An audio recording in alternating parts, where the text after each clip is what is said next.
Live. Everywhere. On netrootsradio.com.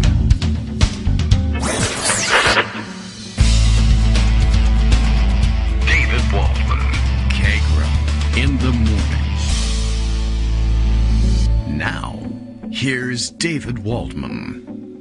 Hey, good morning, everybody. Or okay morning, or a mournful morning. I don't know what I'm supposed to say in order to not get in trouble with the conservative squads out there. Not that I actually care about that. I'm, of course, referring to the weekend's worth of faux outrage over Vice President Kamala Harris's tweet heading into the weekend. What was he? She basically just saying, enjoy the long weekend, everybody. Not saying you need to celebrate the deaths of troops on Memorial Day or anything like that. Even though, functionally that ends up being what we do with much of our Memorial Day. But, they were just looking for something to make up about that. I have an interesting thread that discusses the context of that. You probably saw it over the weekend. If you didn't, you're in luck. Fantastic. If you are asleep right now, you're in luck, as a matter of fact, because you're sleeping in on your day off. Enjoy it any way you like. We will record all of this, and then you'll be able to hear it as a podcast later on. You get the idea.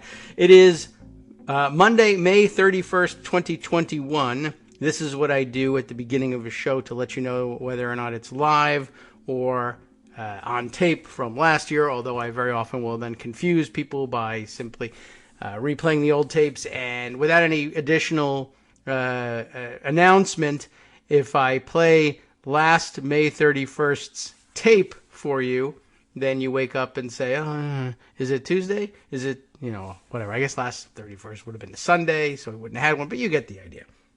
Anyway, no, we're live. We decided to go ahead and do it live just for the hell of it, because around here, everybody's asleep, which is fine, and maybe where I ought to be. But I figured, I don't know, I probably can't sleep all that late anymore. Here I am, I'm at old age now. I can't sleep until, certainly not until 11 at any rate. And everybody else is snoozing, so it's nice and quiet. And pretty soon, I'm sure, actually, probably in all likelihood, people will start waking up and clanking around in the kitchen just to give us atmosphere, in case you were missing that. The Kagro in the Morning radio show is live now. This is what I've been explaining to you. Bill wants to explain it to you in his own way. Of course, Kagro X bids you an adjectiveless Monday, lest the right-wing Twitterverse rain Twitter bricks down on him. It's true. They've been doing it all weekend. And, of course, you, I'm sure by now, have seen, for instance, as Aaron Rupar did, putting side-by-side Fox News outrage tweets along with Fox News' own Memorial Day tweets, which, guess what? Yeah, don't do anything different. I believe the one he had in mind was their note about the disgusting, in capital letters, disgusting disrespect. Vice President Kamala Harris ignites outrage over misfire on Memorial Day tweet. And right along side by side, I think, as Aaron notes, 22 minutes later, apart. I don't know, let's see. I'm not certain what, 22 minutes later. So now they're outraged about it. But, of course, then they follow up with, cheers, Memorial Day weekend, 2021 cocktail trends. All the most respectful treatment, of course, of our troops. And so we're not going to describe today as anything. It's not happy. It's not mournful. It's not anything. Please, no adjectives today. Just stay out of their way, I guess. I don't know. There's plenty to catch up on, of course. Today, an important day in history as well. I'm sure you have seen the last couple of weeks now, I think, leading up to this event. I guess today, May 31st, is the 100th anniversary of the massacre in Greenwood in Tulsa, Oklahoma, the frequently known, interestingly enough, as Black Wall Street. A very prosperous part of town, a lot of black-owned businesses where people were doing very well for themselves. And, of course, I guess white people saw that and said, well, we can't have that. We got to put a stop to it. And buried for years in terms of study of it in history, and of late having a, well, I guess a deserved resurgence in the consciousness of Americans, which is a nice thing. I'm glad that they're getting recognition for it, but of course it is itself a terrible thing, and it's a very difficult note to deal with. But today, actually, the 100th anniversary was 1921 on this date that this happened. And what has been really educational about this, well, what's been really interesting is just sort of watching the resurgence of awareness of the event. And as usual, you know, there are a number of possible reasons for the resurgence in interest, and not least among them probably, particularly for people who had not had any knowledge of the event, might very well have been the, was it HBO that aired the series of The Watchmen, which incorporates a retelling of this story and makes it a major part of the alternative universe in which this story takes place. And I think it probably caused a lot of people to say, I don't quite get it. Is this part of the alternative universe of it, or did something really happen because some of these mentions in history, Vietnam War actually happened, right? For instance, and they went and looked it up and found out, oh my gosh, it really actually did happen, and I didn't know about it. How tragic and embarrassing for me, tragic for everyone else.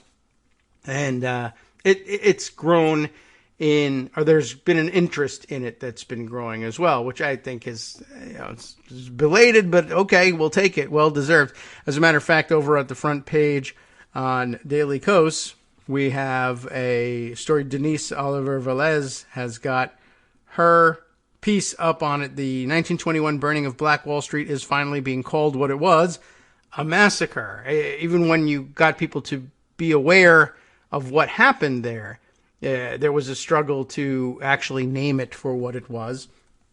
And for the several years immediately following the event, and then the contemporaneous, as I understand it, the contemporaneous coverage of the event was such that the white newspapers there basically said, well, what really happened here is there was a race riot, and it was the black citizens that went crazy and murdered whites. Two of them, as a matter of fact. And of course, that was not the story. Okay. By the way, for those of you wondering, Greg Dworkin, yes, scheduled to be here today. I think he got us all into this situation in the first place by saying on Thursday, well, I'll see you on Monday, right? We're going to do a show on Monday. Yeah. So I had to agree to do that. But I think all of you appreciate it. It's nice to be together and discuss the news, and there was lots of it. But he's rebooting the brand new computer today because, a new computer needs to be booted a couple of times, I guess. So, a few minutes behind schedule, but we are awaiting his call. Oh, you know what I did today? We're trying an experiment, which, let's see, better make sure everything's going to work correctly. I turned down the sound, the volume of, for a couple of the applications, including Skype, so when the phone rings, I will see it pop up on the screen, if everything works right. I'll see it pop up on the screen, but we won't hear the chimes and the bells, which, I don't know. I'll take a poll of listeners, whether you find that annoying or welcoming, or you've gotten used to it now, and now it's a significant part of the show. I know, for some reason, it's been bothering Greg, hearing the little noise that it makes when he hangs up. We'll see if I can remember to engineer that out of the show or not, but at any rate, I just wanted to sort of alert you to the fact that, yes, he's coming, and I know it's usually, those of you who are here for your Greg Dworkin fix are probably waiting impatiently for getting a hold of it. I will just make one more note before I expect that he'll probably be calling soon, but I wanted to make one other note. In addition to Denise Oliver Velez's coverage of the Tulsa massacre, she's been covering a couple of other angles, and there's been a couple of other angles I think important to include in at least the roundup, if not a fuller discussion at some point of, the whole thing where we massacre people. Denise had also mentioned this morning that, first of all, noting for the record, we are 1,347 days past, or she says post Hurricane Maria in Puerto Rico. where she's been keeping an unflinching eye on things all this time. As we memorialize the 1921 Tulsa massacre today, I wonder how many of you were taught in school about the 1937 Ponce, right? Massacre in Puerto Rico under the direction of U.S.-appointed racist Governor Blanton Winship. Sounds pretty Puerto Rican, doesn't he? If you haven't, I suppose, for one thing, it's not your fault. You went to school, you listened very attentively, and if they told you about it, great. And if they didn't, well, whose fault is that? Well, there's something you can do about it now, of course. You can read about the Ponce massacre in a linked article that she sends along, and I will put that in the roundup. But I just wanted to note for the record, one, yes, she has noted for the record that this thing has happened. Two, it will make you say, oh gosh, another one, I can't believe it. What else are they hiding from me? Which I guess brings me also to a thread that Patrick Snyder sent along our direction, a couple of days ago on our way into the weekend. Is that right? Let me see if I can find his tweet that sent it along. If not, I've got it here somewhere. I've got the thread itself, and I just wanted to make sure that it was actually Patrick that sent it to us. But if not, and you know what? Now, as I'm scrolling, I see he sent me another thread by the same author, and we've visited with this author before, Michael Harriot, writer at The Root, senior writer. I don't want to, shortchange him any. A writer at The Root who actually put together an excellent thread noting that on the 100th anniversary of the Tulsa massacre, we should acknowledge what happened in Greenwood, that's the section of Tulsa that we were talking about, was not a spontaneous eruption of hatred. And I don't think anybody here is fooled into thinking that. But that's the narrative that America likes to portray. But what happened on May 31st, 1921 is an example of systemic racism. And a thread follows to prove that, in which he states, first of all, we have a false notion that Tulsa was an oasis of exceptional black people. It wasn't even the most popular Black Wall Street. That's very interesting all by itself. I mean, when people bring up the term, now anyway, I think of the Greenwood section of Tulsa. But he says, look up the, I'm guessing Hayti, Hayti, the Hayti neighborhood in Durham. Look up Boley, Oklahoma. Look up Richmond's Black Wall Street, and it's illustrated by his piece at The Root, noting the other Black Wall Streets that were in existence, and well, probably some of them wiped out as well. Some in the same way, some differently. But yes, it's an important note in the remembrance of the Greenwood massacre to take note of the fact that there were other places that called themselves Black Wall Street, and deservedly so. Other places basically wiped off the map, some by massacre, some by zoning, the soft hand, the velvet glove, I guess, of oppression, or destroyed for interstate highways, all sorts of tales of how they were wiped off the map, because you can't have successful black people around when there are white people who haven't had their slice of the pie, I guess. I don't really know what motivated all of it, but you can always say racism is at the bottom of it and be correct about that. So I'll share those links, at least, to those threads with you so you can get up to speed on the various angles and nuance available if you're marking the Greenwood anniversary. I guess top spot for that one today, given that it's the 100th anniversary. You can't go wrong with starting the lesson there.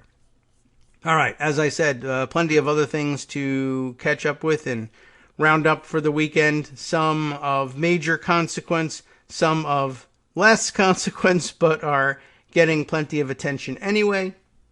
I guess the rebooting is taking longer, or I've made a terrible, terrible mistake in turning down the sound from Skype.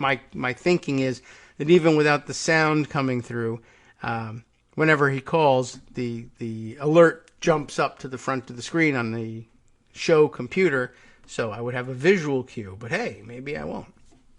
I guess we'll find out later.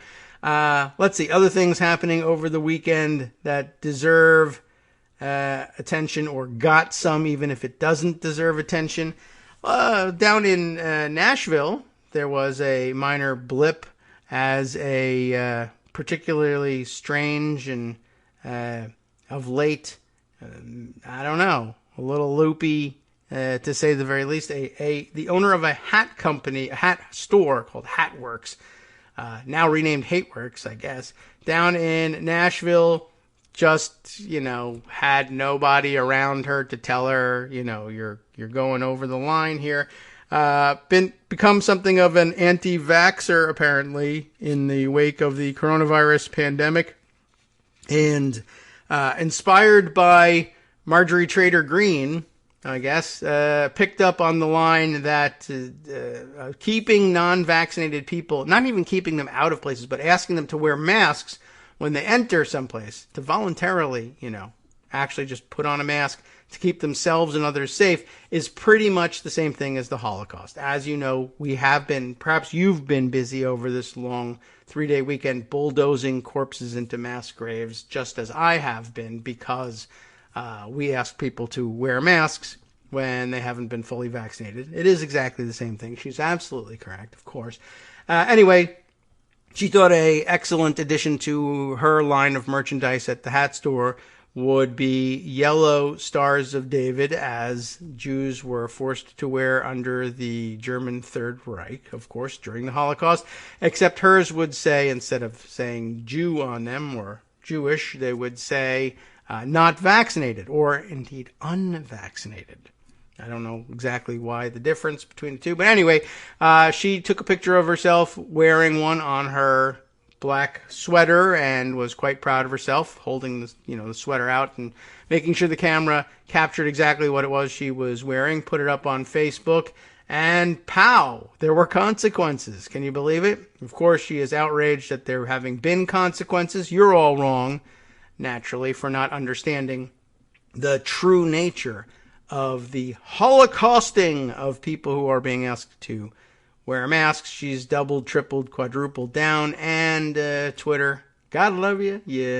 You realize she ran a business and spoke to the suppliers and vendors that keep her in merchandise, and chief among them, of course, it's a hat store. Stetson, major supplier of goods there, and a couple of others were contacted over Twitter, and guess what? They didn't like it very much, and it looks like she's going to be in a bit of trouble. All right, just thought I would make note of that because I think it entered into the, at least the Twitter universe conscience over the weekend, and I wanted to take note of that. Let's see, other fun and interesting things to share with you.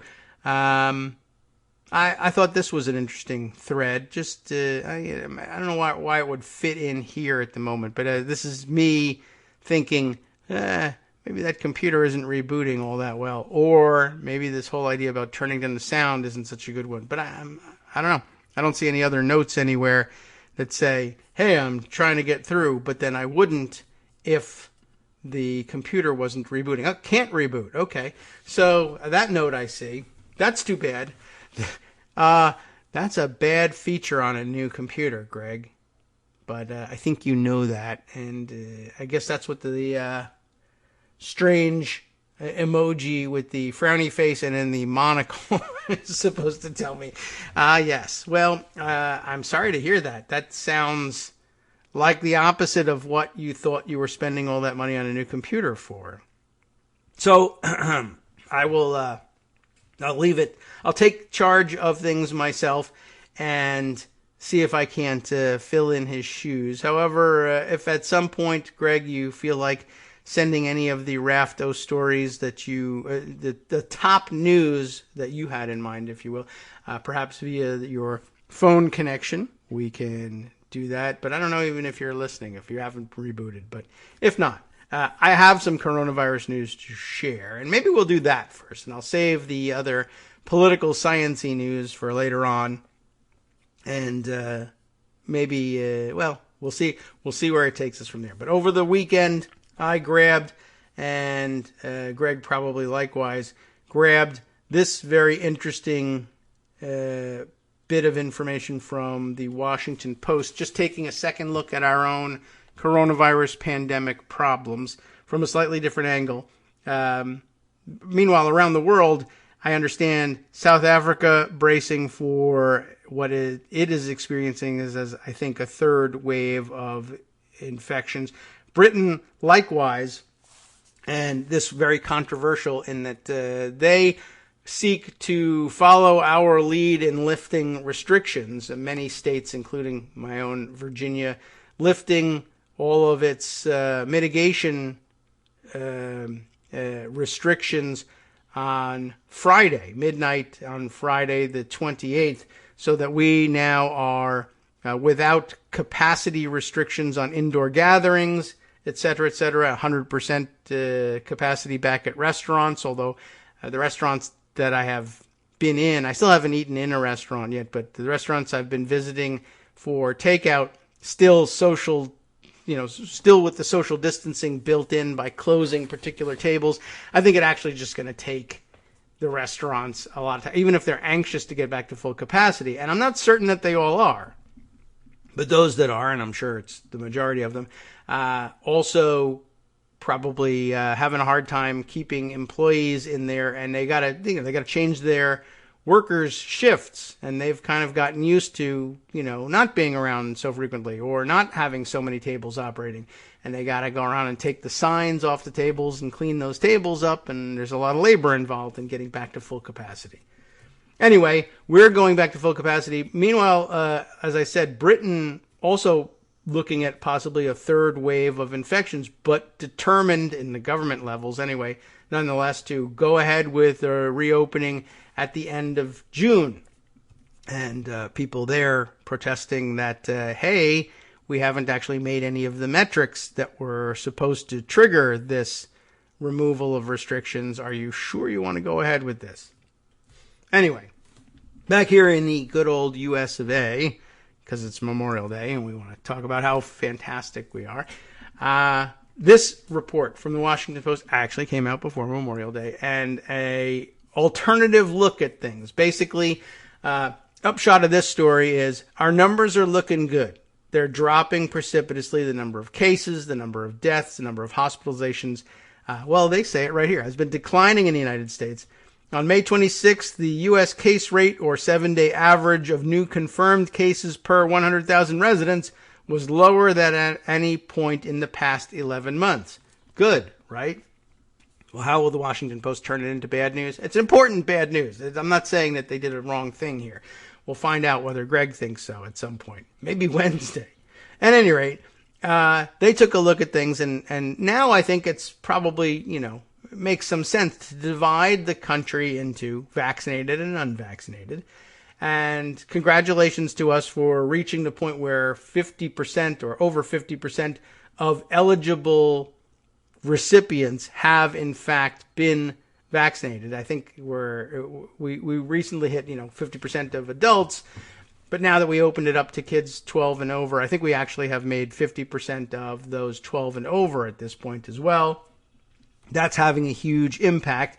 If you get vaccinated and it takes, you get your full vaccination and you wait, that means 2 weeks after your second shot. If you got the 2-shot regimen, if you got the 1-shot regimen, 2 weeks after that 1 shot, then you're fully vaccinated. That's something that I see that people are not grasping. I do see people, at the store doors saying, don't have to mask if I've been vaccinated, and take off the mask and go in, and we later find out that they have been vaccinated a couple days prior or got their first shot or whatever. And, they probably need to be a little bit clearer about this stuff, but people need time to learn.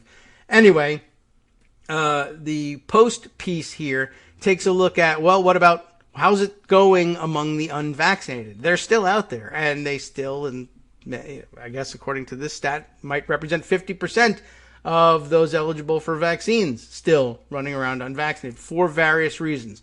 Many of them just saying, I just happen to have my appointment tomorrow. I'm unvaccinated now, but I'm getting it. And then, of course, there are the holdouts.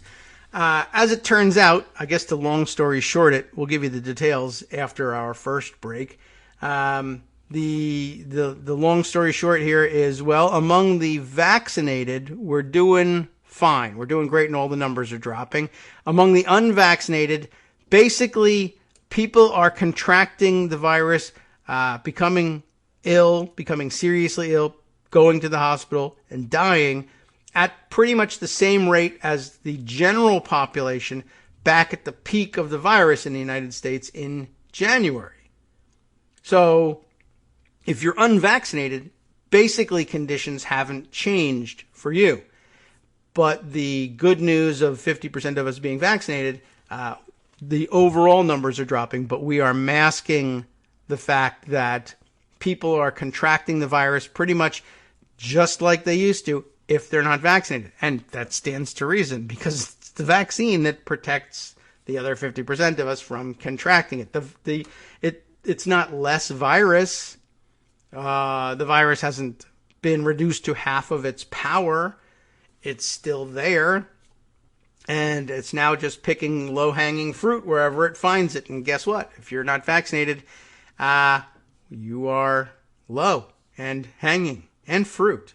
So, these are all things essentially you want to avoid if you can. And I recommend that you do that. We'll read through the details of it and exactly what the numbers are that they found, perhaps after the break. And, we'll also see whether the break brings us any further news of whether or not Greg's been able to boot the computer. And if not, I guess we will helpfully suggest that he boot that new computer out of the house and get a different one. But, I don't know. It's, I guess the warranty process is what's going to come into play soon. And who knows whether the Geek Squad will come to your house yet and fix these things. I suppose if they've all been vaccinated, it'll be perfectly safe for them to do so, but still something to get used to. Get used to this. Silence for 2 minutes from me. Hi, I'm Scott Anderson, the guy that writes the daily summary for this show, Kagro in the Morning. Thank you to everyone that supports this show.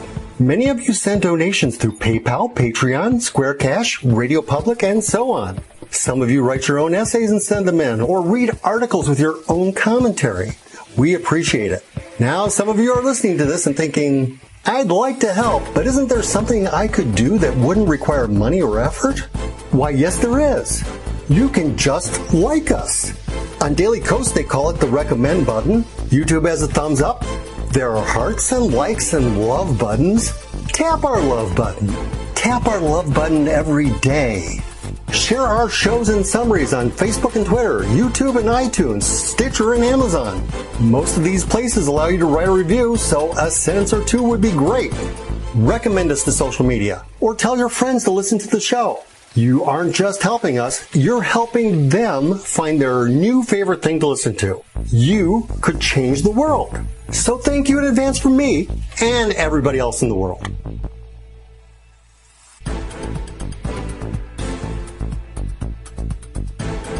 All right, welcome back now to the Kagro in the Morning Show here on Netroots Radio.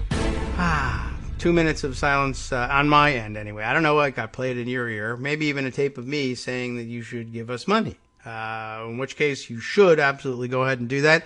As well, here's an announcement just to catch up on things. We have an increased pledge via Patreon to announce.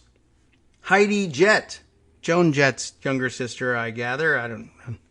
I'm sure that that's not the case, but wouldn't it be great if it was? Thanks to Heidi Jett for increasing her pledge. That's I appreciate that, as we do with all of our patrons, our Patreon patrons, I guess. Yes, and those of you who are able to bump up the pledge, always appreciate it. Those of you who are brand new to it, welcome. We always appreciate your support, and one day, I don't know. I hope to be able to shower riches upon those who have been instrumental in helping us make this show what it is. Whether that's Scott Anderson writing our summaries and now adding one of the new break announcements, encouraging you to do your part as a fan of the Kagro in the Morning Show and like us on all the various social media in which that option is available to you in a fantastic piece that he put together. appropriately inappropriate and suggestive. That was excellent. I love when people adopt the flavor of the show for their own messages. I encourage the rest of you who have been thinking about something like that. Perhaps you want to give it a try. These guys just, let's see, we had Gil do one, Scott did one, just voice recording and sent it along, and I took care of any ums and ahs and breaths or awkward other noises in the editor, so we make everybody sound as good as we can. Everybody hates the sound of their own voice. Everyone who has sent me one of these things, whether it's a recorded segment for, of substance on the show or one of the breaks, says, oh gosh, I can't stand the way my voice sounds. Neither can I. But that's just the way it is. Don't worry about it. It happens to everyone. We clean those up. I put the music in there. That's not something you have to worry about doing on your own either. So it's really not a huge issue. Keeping it around a minute. Scott's came in a little over. Don't worry about it. Sometimes I can make it fit in a minute. Sometimes I can't. Sometimes it's so good being suggestive and filthy-minded that I just say another 8 seconds of it is perfectly acceptable. It's a part of the atmosphere. So I appreciate it. And if you're thinking about it, you now might be the time. Otherwise, of course, if you can't bring yourself to do it, you can absolve yourself of that responsibility by sending money instead. We make it easy. Like the medieval popes, we will actually sell you those indulgences. We have no problems with it. And perhaps someone will bring up a problem and then we'll feel bad about it later. How about that? That is my pledge to you. I might feel bad about some of this later, but it might be a nice thing to do. And, it might be a nice thing as well to be able to shower riches down upon Justice and his shoestring budgeted operation at Netroots Radio. Always could use your help as well. And it might be a nice thing one day if we had, like millions of dollars coming in. It would be we could hire production staff. We could pay people for their segments when they paid. We could pay Greg, who's been doing this all for absolute zero for how long, and now he needs to have a butler to reboot his computer, for instance. These are important things. A person who could feed Abby treats during the show to keep her content, that sort of thing. All right. At any rate, I mentioned to you that I was going to tell you something about COVID-19, the global pandemic that's killed hundreds of thousands around the world. The unseen COVID-19 risk for unvaccinated people. Again, we'll share the link to the Washington Post story with you. Be warned that this is also another story that they thought needed an interactive element, which translates roughly into having to scroll a lot farther to get to the title and then the beginning of the story. You got to scroll through some graphs that move and change and have some type laid over them that you will read again later if you finally get to the beginning of the story. I need to speak to the newspaper people about what interactivity really means. Anyway, Dan Keating and Leslie Shapiro have put this together, the unseen COVID-19 risk for unvaccinated people, by which I think they mean the unvisualized risk, which is what they were doing in this interactive part, showing you the graphs changing your prospects of getting COVID-19 if you are part of the general population and vaccinated or unvaccinated. And it's not unseen. It's not unacknowledged by many people, but we've seen it. But this visualization makes it very stark. But I can't show you the visualization. You have to look at it for yourself. I can only give you the narrative that goes with it. The country's declining COVID-19 rates represent or present, later on they will represent them, an unrealistically optimistic perspective for half the nation. That is to say, the half that is still not vaccinated.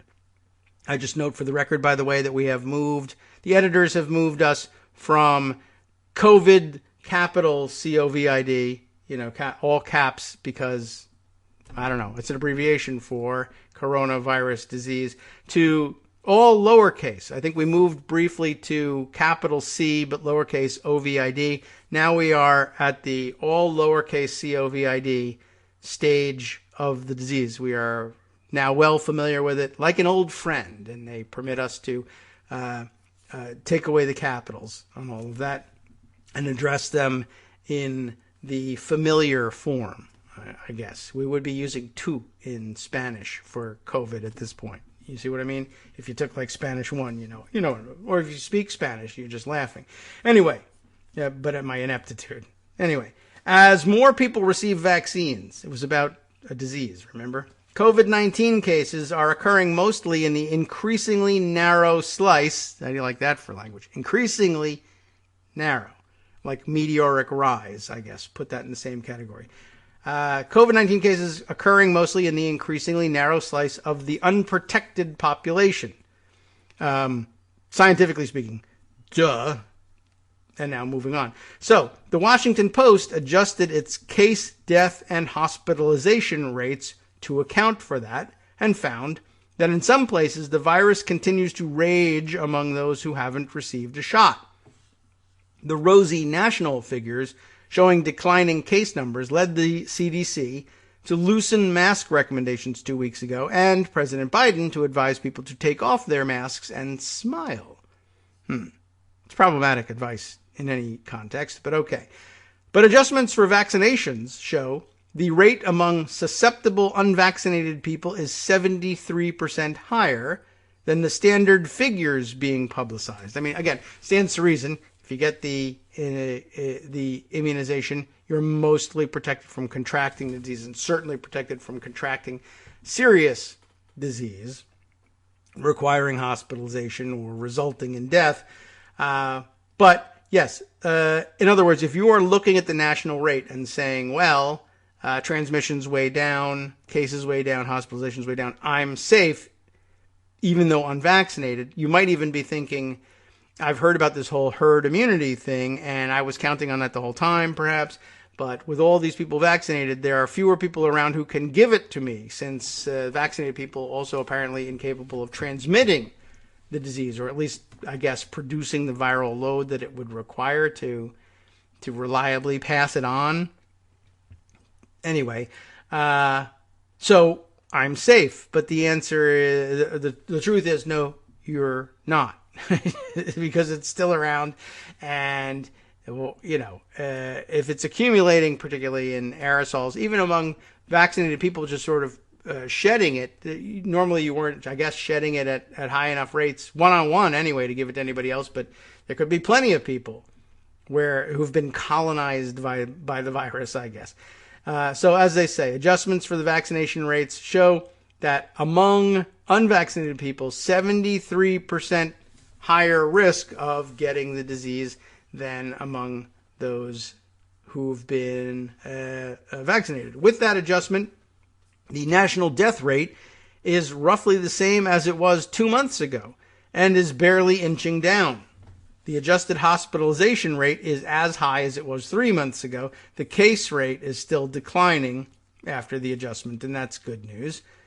In the United States, the current case rate for unvaccinated residents is similar to the case rate for all residents on December 31st of last year. Unvaccinated people are getting the wrong message, experts said. I mean, the message they should be getting, obviously, is go get vaccinated. But they think it's safe to take off the mask. It's not. Now, again, the message is, if you're looking at the message as it's posted on the front doors of, major retailers and restaurants, the message is, if you are not vaccinated, it is not safe for you to take off the mask. But that's what people apparently are opting to take away from this messaging anyway. They think it's safe to take off the mask. It's not, says Lynn Goldman, Dean of the Milken Institute School of Public Health at George Washington University, .edu, just to make that longer. It looks like fewer numbers, looks like it's getting better, but it's not necessarily better for those who aren't vaccinated. Again, scientific term for that is duh. Now, states with high rates among unvaccinated people, they get at a very important point here. There are lots of states that say, hey, we are 70% vaccinated in our state. We're doing great. And upon further examination, you usually will find, what it comes down to is, the wealthy suburbs and other enclaves in the state are 80% vaccinated. And the poor districts, the rural districts, the poor urban districts, and particularly where there's high minority populations and people are basically, finding, I don't have time to take off from work to get this shot, or, any of these things. I'm worried about getting the shot and then having a reaction and not being able to go to work for a couple of days and getting fired, because whatever the situation is, you'll find that in those areas, they are 30% vaccinated. So on the whole, the state is 70% vaccinated, but there are enormous pockets of very low vaccination rates in some of these states. Yeah, and the vice versa, I guess we should say. Some of the states where vaccine uptake is very low statewide, you'll find, well, among the wealthiest, the vaccine uptake has been pretty good, which would lead to some interesting situations, especially if you're talking about like Trump supporters, like wealthy Trump supporters in some of the red states, denouncing the vaccine and still insisting that the whole thing is a hoax, but they've magically become protected, and the rest of you are just supposed to listen to them and get the virus and get sick. No thanks. So, states with high rates among unvaccinated people is the first examination here. The adjusted rates in several states show the pandemic is spreading as fast among the unvaccinated as it did during the winter surge. Maine, Colorado, Rhode Island, and Washington state all have COVID-19 case spikes among the unvaccinated, with adjusted rates about double the adjusted national rate. The adjusted rates of Wyoming, Virginia, Oregon, Florida, Michigan, Pennsylvania, for instance, are slightly lower than the highest states.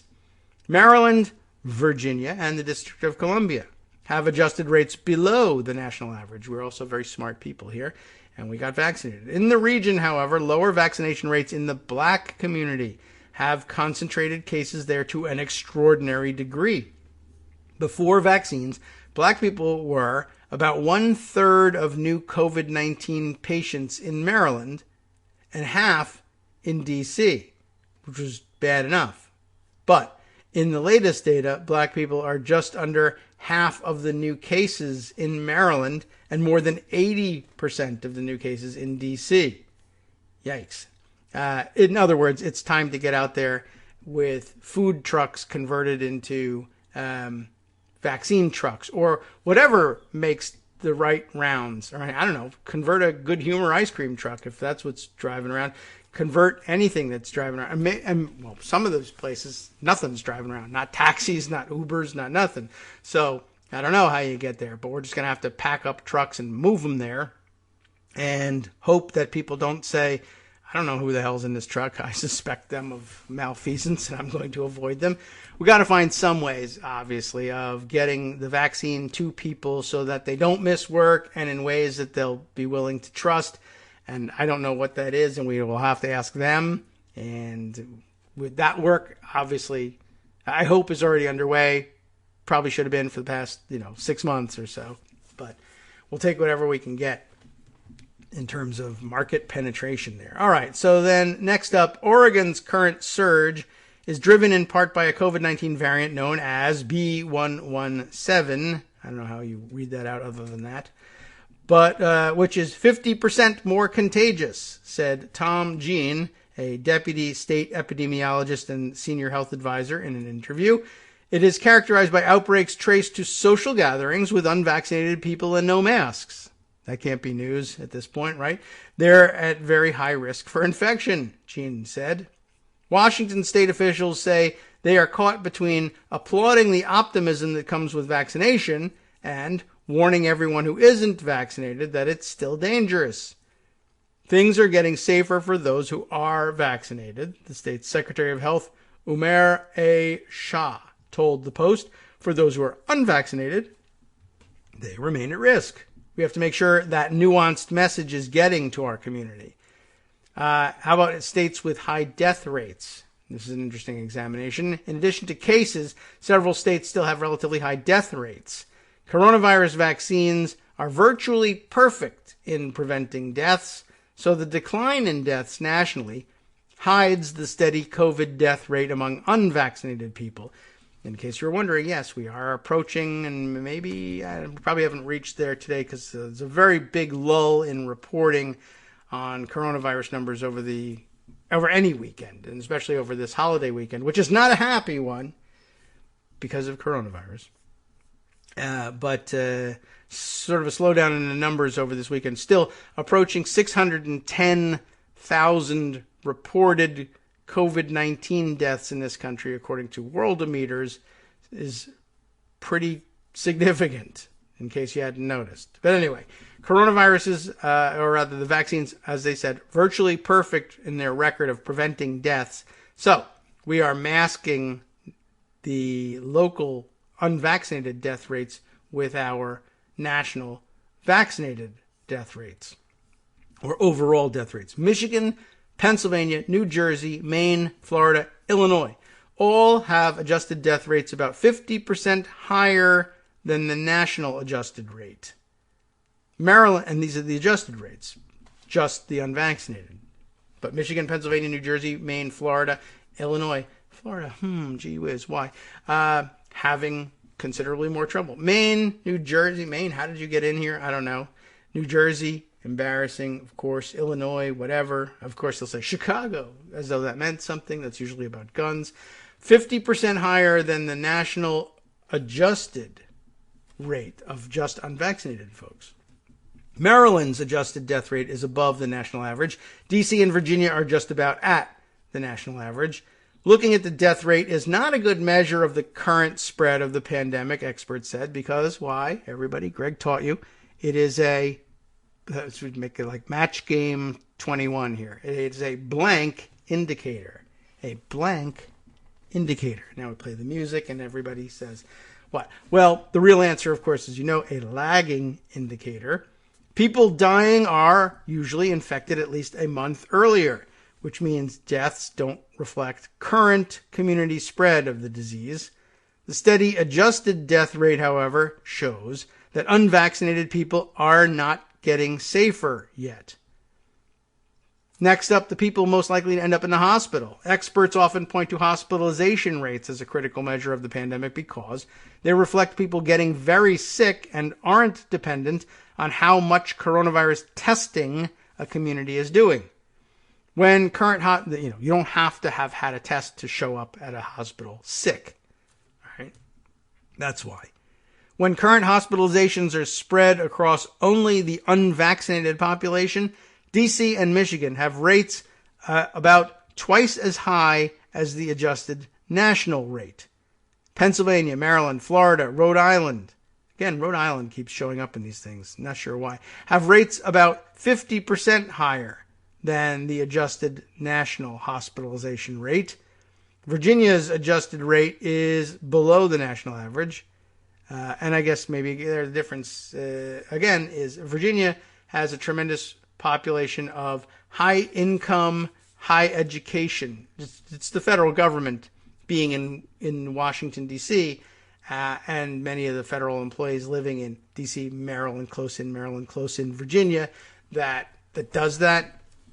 I've read somewhere, like in economic development literature, that Northern Virginia has this incredible rate of educational outcomes, just in terms of the people living here, the more PhDs and advanced degrees, because it's a way of people to advance up the ranks very often in their federal jobs or as jobs as contractors to the federal government, to go and get an MBA, or even, if you're in the sciences or whatever, moving up into PhD level.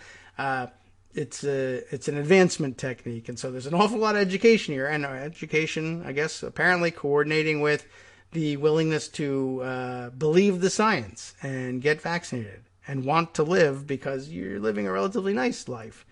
Whereas I suppose that's not the case everywhere. Let's say that. Anyway, I don't know what's up in Rhode Island with that, though. Still, Virginia's adjusted rate, as we mentioned, below the national average. A D.C. spokesperson said the rate could be affected by out-of-state residents in local hospitals. That's very easy in this area where states border like that, or major metropolitan areas range over 2 states and the district. Unvaccinated young adults in Maryland have the same infection rate as they had in the January surge, according to a state analysis. Even worse, The risk of hospitalization among the infected has more than doubled, possibly because of widespread coronavirus variants, said Ted Delbridge, executive director of the Maryland Institute for Emergency Medical Services Systems. Washington State has been publicizing the extreme threat of hospitalization for unvaccinated people. It said unvaccinated seniors are 11 times as likely to get hospitalized, I guess more likely to get hospitalized, than seniors who got the shot. For unvaccinated people ages 45 to 64, the chance of COVID-19 hospitalization is 18 times higher. Wow, even higher than the elderly. Shah, the state secretary of health, worries people are being left behind while others feel the pandemic is past. I hope this does not become a tale of two societies, he said. The people who are vaccinated and are protected can resume their lives, taking off their masks. The people who are not vaccinated are the ones who are not wearing a mask or washing their hands. That's bad. Those are the very people who oftentimes will socialize and be around similar, like-minded people. You're going to have the pandemic continue in those clusters. I mean, it's kind of obvious, but, it was worth reminding ourselves what the national rates may be masking. And no pun intended with the reference to masking there, but well worth pointing those things out. I guess I have another bit here somewhere, if I can just find it, that I was reminded of when reading through this. I feel certain that I have actually put this away, but why? Yes, that's right. My wife had read this over the weekend and sent it to me, and now I remember her comment on it. This, we'll see if we can cram this in before the next break. From the New York Times, the headline, "Like a Dream, Latin Americans head to U.S. for COVID shots." Rich ones, that is. Frustrated with the lagging pace of vaccinations at home, well-off Latin Americans have been flying north for a shot and feeling guilty about those left behind. And I can understand that feeling of guilt, but hopefully it's still the case, of course, that getting shots in arms is a good thing. And for them to return to their home country and resume their lives immunized means there are just fewer places for high levels of the virus to incubate and be passed on from. And I hope that that will help lower the case count in some of these harder hit areas. In terms of just a programming note from my own observations in my nightly tweets about these things, the concentration among the top 10 countries in the world in terms of new cases reported, not yesterday, but the day before yesterday, day by day, new cases day by day per million in population, very highly concentrated in South America right now. It has been for some time, but it's been spreading. Of course, Brazil was always a problem, and then of late, Argentina blossomed into a problem, as did Colombia.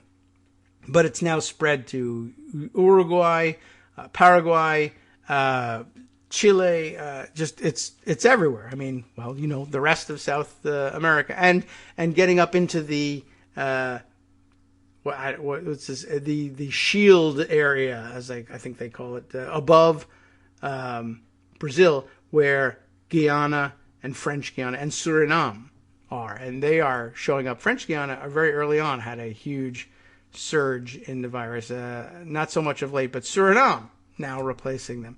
So it's become quite an issue, let's say. And outside of South America, the other nations in the top 10, there were only 3 of them, and almost all microstates. Malaysia being the largest, not a microstate, but Bahrain and Maldives showing up at the top of the list for whatever reason.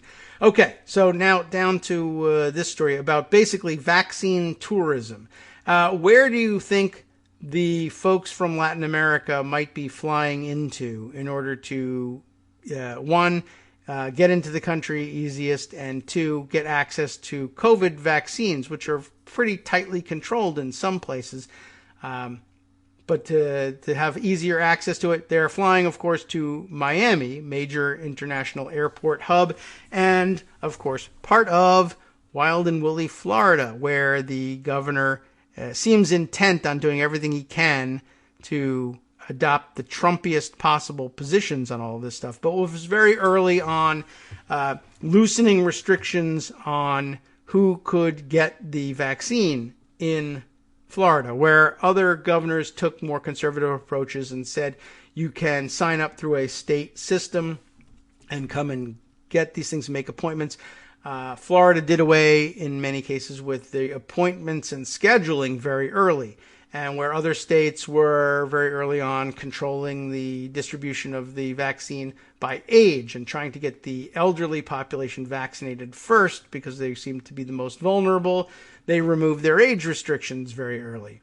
And then we got early reports of American domestic vaccine tourism, people in states where they were not yet eligible to receive the vaccine were traveling to Florida, and I don't know whether they even ask whether you're a Florida resident at the vaccine centers. If you show up, and again, not such a bad idea, right? There's a theory under which getting shots into arms is a good thing no matter what, even if you're jumping in line. So it wasn't necessarily the worst thing in the world. Now, though, it raises this interesting question. I'm going to read through the rest of this article. We'll save it for after the break, perhaps, just to get the details of it. But my wife's question in all of this, if you're that loose with handing out the vaccine, and it's, again, maybe a good thing, maybe not, it certainly, doesn't have to be a horrible thing. There's plenty of other horrible things that Ron DeSantis has been doing. We can discuss those perhaps after the break, too. But it does raise this question. He's been relatively boastful about the number of vaccines that Florida has administered. And held up against the other states, they have a fairly good record of passing out these vaccines. But now we realize how many, what we don't do, because most of the states have been tightly controlling their shots, it's been assumed that the shots that they were giving out, shots that they were administering, were being administered to residents of that state. What we now realize is it may be the case that Florida has given out X number of vaccines, but how many of the people in Florida have actually been vaccinated? Question mark.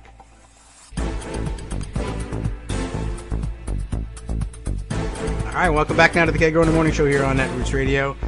Let's talk about what's going on here with the vaccine tourism, the well-off Latin Americans heading to the U.S. for COVID shots. Can't blame you.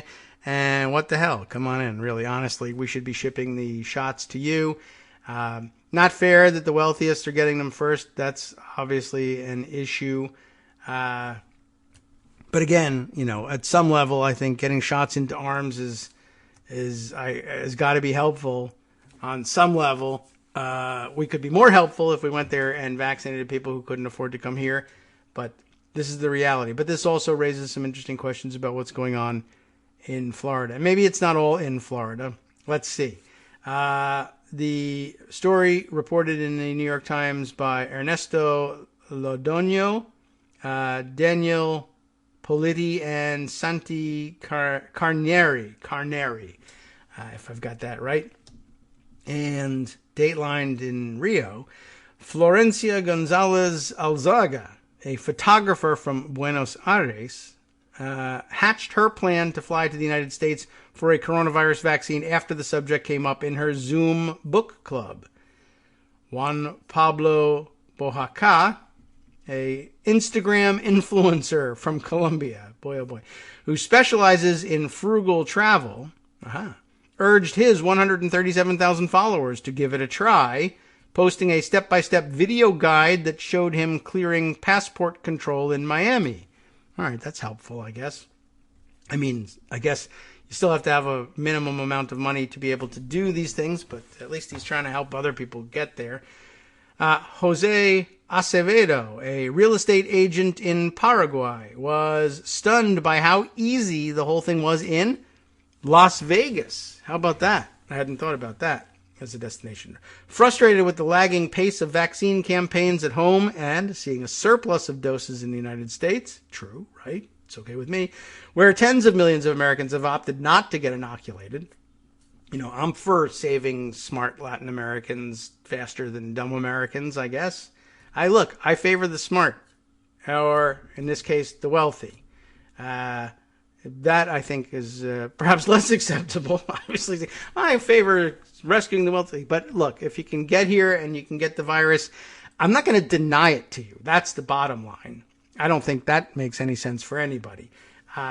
If there was a way to say, here's 10 more, take them home with you and give them to qualified medical personnel for them to administer, and to believe that they would be then delivered to low-income people, that would be great. I don't know if that's where they would end up. But again, if they get in arms, they get in arms. But that wouldn't be a perfectly responsible way of distributing anything. But I don't know. I'm just thinking.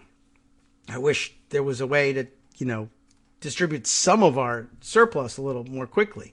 Anyway, what can I tell you? Frustrated with the lagging pace of vaccine campaigns at home and seeing a surplus in the United States, right? Wealthy and middle-class Latin Americans with American tourist visas, anyway, have been flocking to the United States in recent weeks to score a COVID-19 shot. It's like a dream, said Ms. Gonzalez, who got her shot in Miami in April. The access has provided a bonanza for the privileged in countries where the virus continues to take a brutal toll, even if many, including those who are benefiting, struggle with the fact that vaccine tourism exacerbates the inequality that has worsened the pandemic's toll. Sean Simons, a spokesman for the One campaign, which works to eradicate disease and poverty, said vaccine travel could have serious unintended consequences and urged nations with vaccine surpluses to funnel them instead through a World Health Organization vaccine distribution system known as COVAX. Millionaires and billionaires traveling across continents or oceans to get a vaccine, usually twice, means greater exposure, higher likelihood of variant spreading, and access only for the most elite, he said. That part we knew.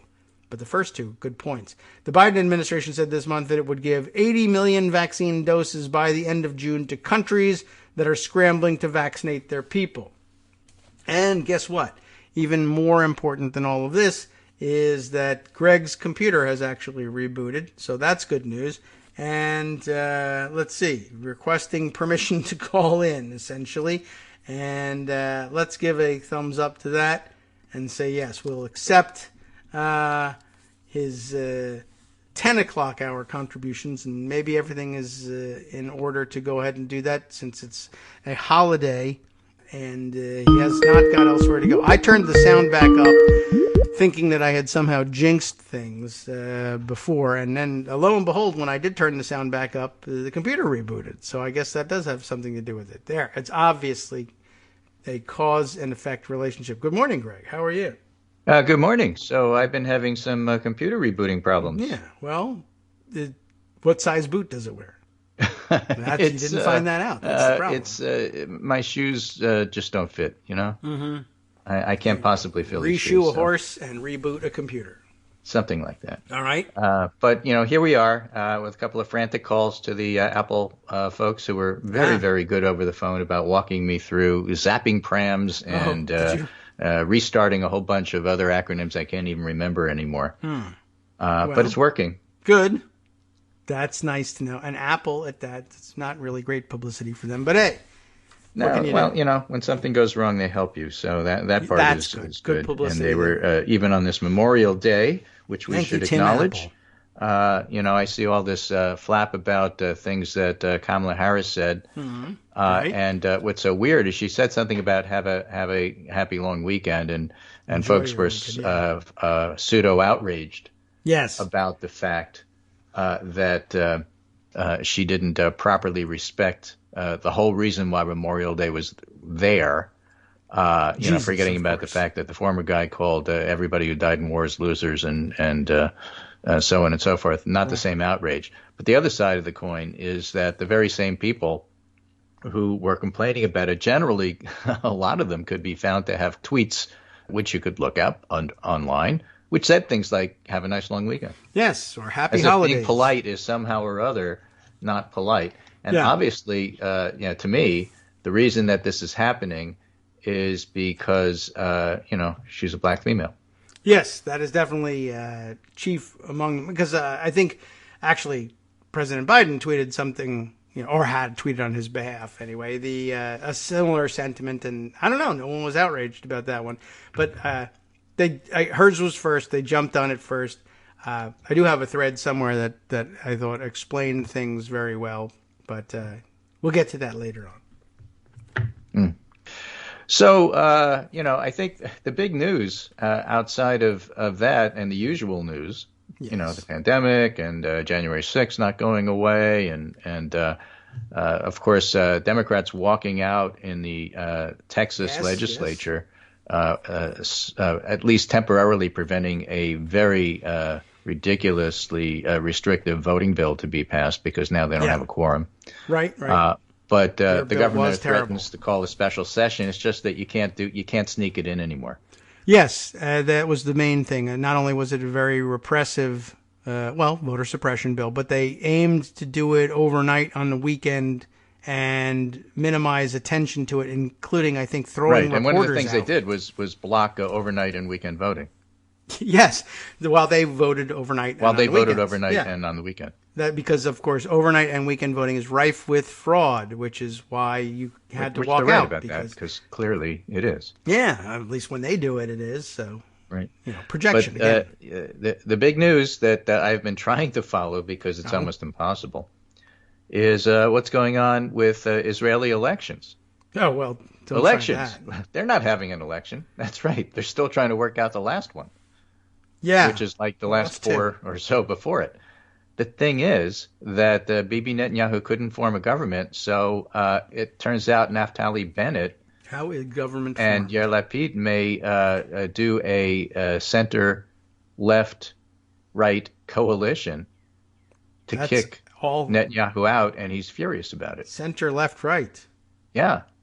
Well, Naftali Bennett is a rightist. See, one of the very dumb things I heard over the weekend is a very lazy Tom Friedman say something about, Bibi Netanyahu is Israel's Trump, and so what's happening is Israel's becoming Bidenized. Yes. Which nothing could be further from the truth. Then I meant no.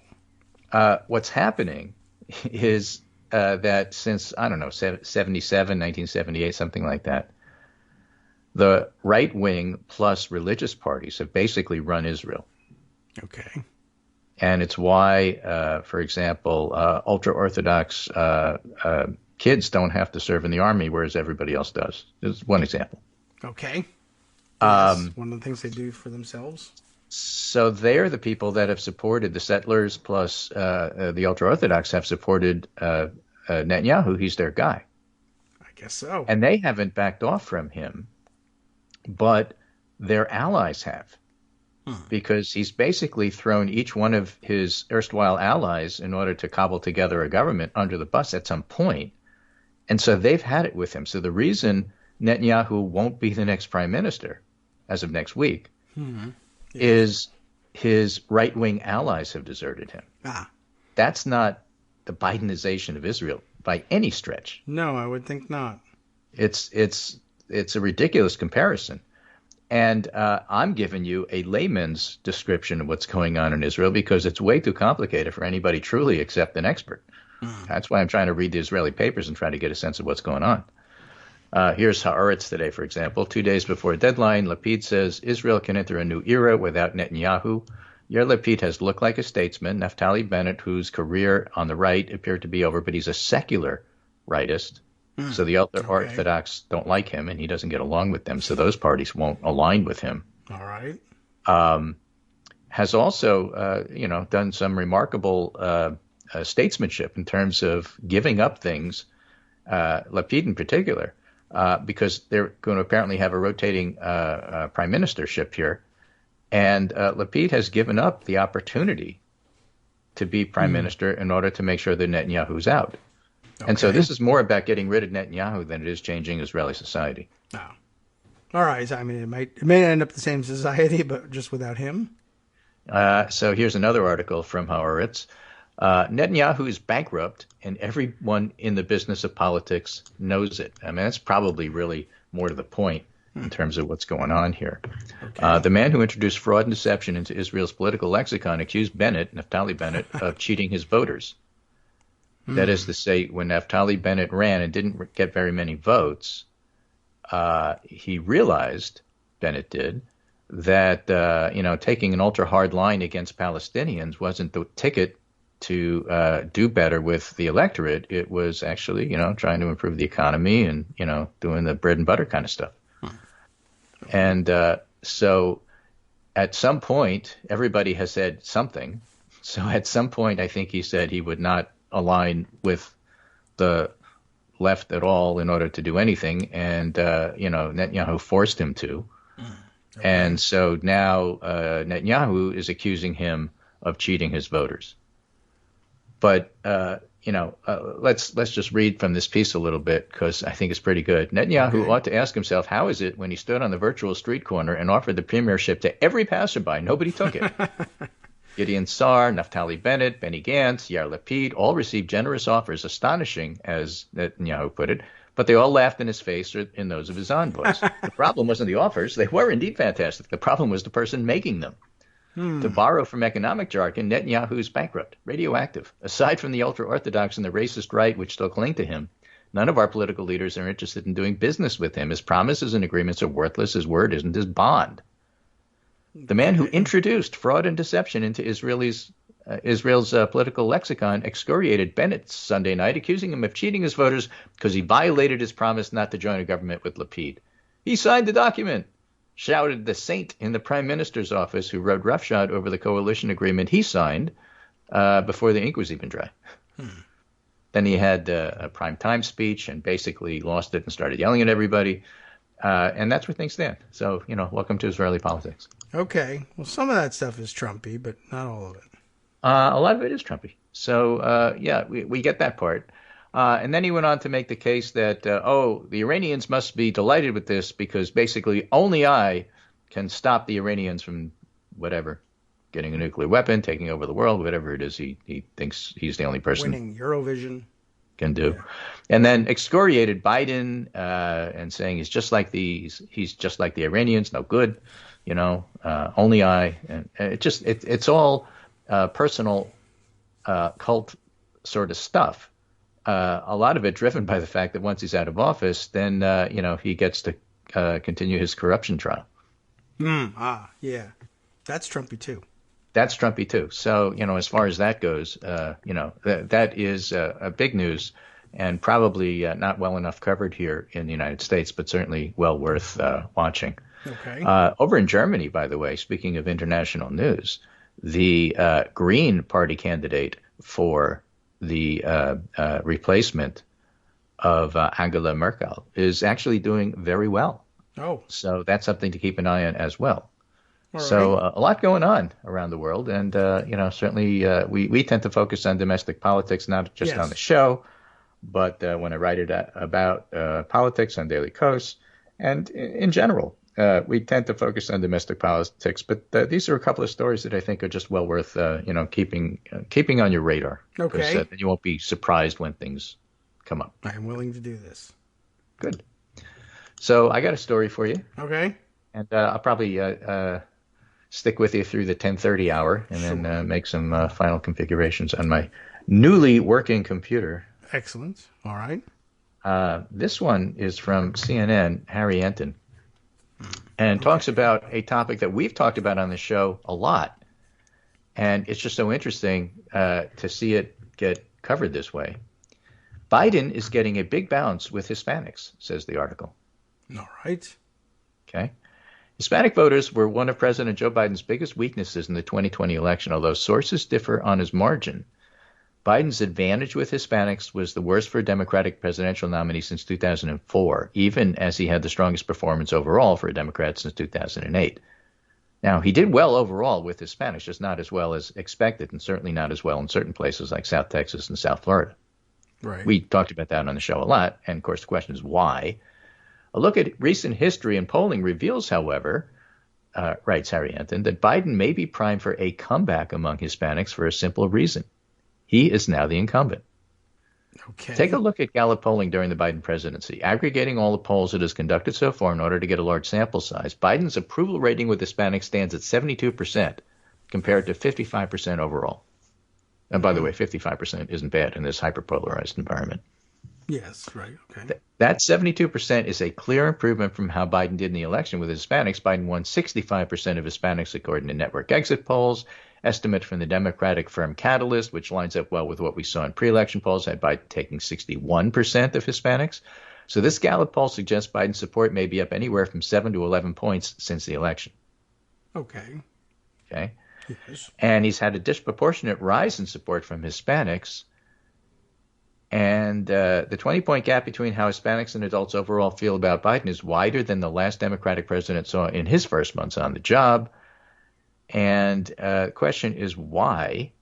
And there's a couple of things. One is that Hispanics, in polling at least, tend to favor incumbents. Interesting. And now Biden is the incumbent. So It's a small c conservative way of looking at politics. I generally go with the guy who's there. And incumbency does, in fact, have that. And there's also speculation, which I found interesting, not in this article, but online, people reacting to it, that a lot of this had to do with the fact with Hispanic, Latino, Latinx voters thinking Trump was more likely to open up the economy than Biden was during the pandemic when they felt like their number one issue was putting food on the table. And that's something we talked about extensively on the show. Yes. And then they found out that, hey, the economy is opening. Yes. Okay. So now that the economy is opening under Biden, he's getting points for it, in other words. Yeah. It's interesting. And that may mean that should he run again, and of course it's too early to know and probably too early that you don't want to focus on it, then he may well be in a much stronger position than he was when he won, which is not surprising. Sometimes incumbents do pretty well the second time around. Sometimes they don't, like in George H.W. Bush's case. It all depends on circumstance, and that's why people who, quote, know what's going on are to be looked at with, perhaps a grain of sea salt. Oh, the same people who told you that Netanyahu is going to be helped by the recent troubles there, because everybody knows that that's the case, may not be correct. All right. I'm prepared for them to be wrong. Those same people are telling you that, of course, everybody's going to bury what happened on January 6th because that's the way Republicans roll. I know they want to. But again, I have to remind you that a lot of the reporters who cover this stuff were in the building. And because they were in the building, they are not going to let it go so easy. And the fact that there were Capitol police officers who were bringing it up to the Republicans and upset that they didn't pass this January 6th commission, and the fact that Nancy Pelosi is the speaker and has her own ideas on how things should be done and has lots of options left in terms of looking at January 6th, even if it's not the commission style, which in itself has its flaws, mind you. Just everybody felt on balance it was the best way to do it, but what I'm saying is that it's not the only way to do it. Okay. And the idea that suddenly all of this looking at January 6th is going to come to a halt because the Republicans want to protect Trump and yet move on and pretend it's not a campaign issue. Every Democrat is going to run on the fact that you protected Trump and you're trying to cover it up. And so it's going to absolutely be a campaign issue. Yes. And hopefully more than just that. But yeah, that is true. We have some dissecting of the occurrences on Friday yet to do. We haven't discussed the process by which things were blocked. I mean, there was more to it than just the fact that it was filibustered, but attendance had a great deal to do with how things went on Friday and brought up some real interesting possibilities for things in the future. In terms of how you might reform the vote, you mean? Yes. As a matter of fact, that would be your wheelhouse. Yeah. As it happens, people took notice of this, and credit, I think, to Brian Beutler for pointing out the gap in things. I saw that 89 votes were cast in the I think that was the right number. 89 votes cast in the Senate on the question of cloture on, whether or not to move forward with the debate on the January 6th commission bill. That's where we were formally. It was just a cloture vote.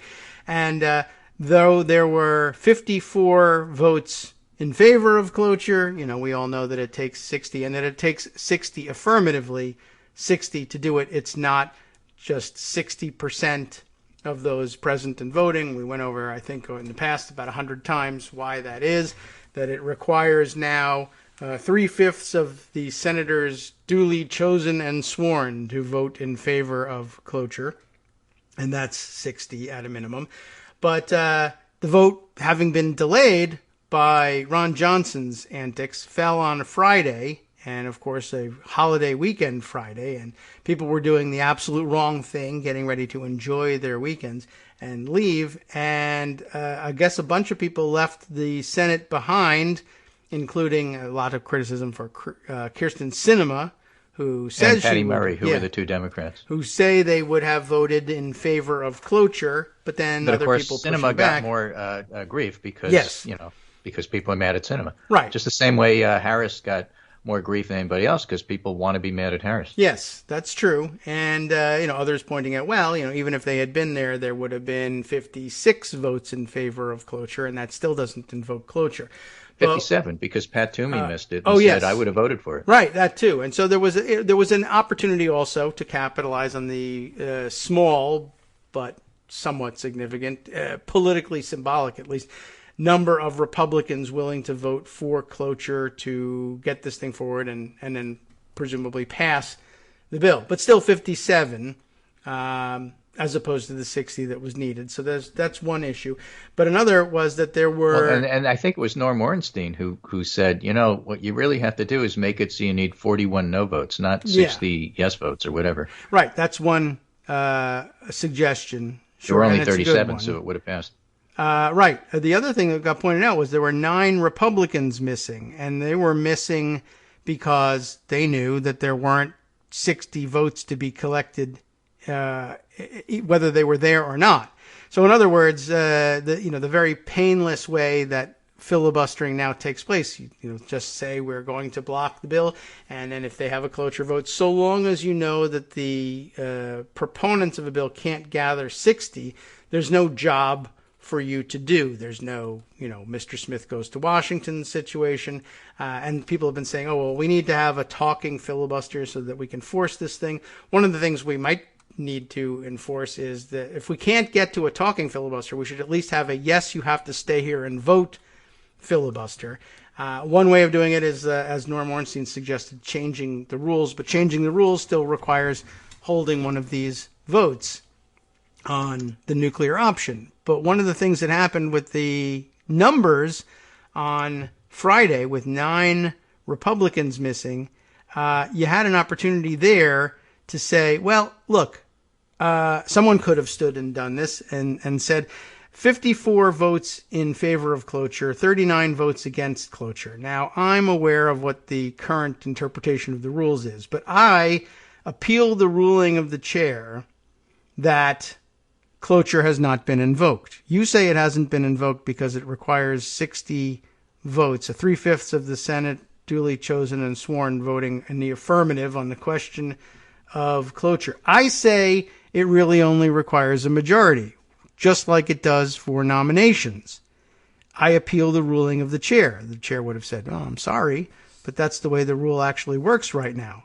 And I might have then said, yes, but I have, if not 54 people willing to do it, 47 people willing to do it, minus Kyrsten Sinema, who took off, minus Patty, she wasn't going to do it anyway, Patty Murray, who might have voted with us, but who's gone, and minus Joe Manchin, who's here and will certainly vote no. I can still put together 47 votes. However, among the Republicans, I can only put together 42 no votes. And to change the rules via the nuclear option, we all think of, well, you only need 50 plus the vice president. Well, what you need... If everybody's there. Right.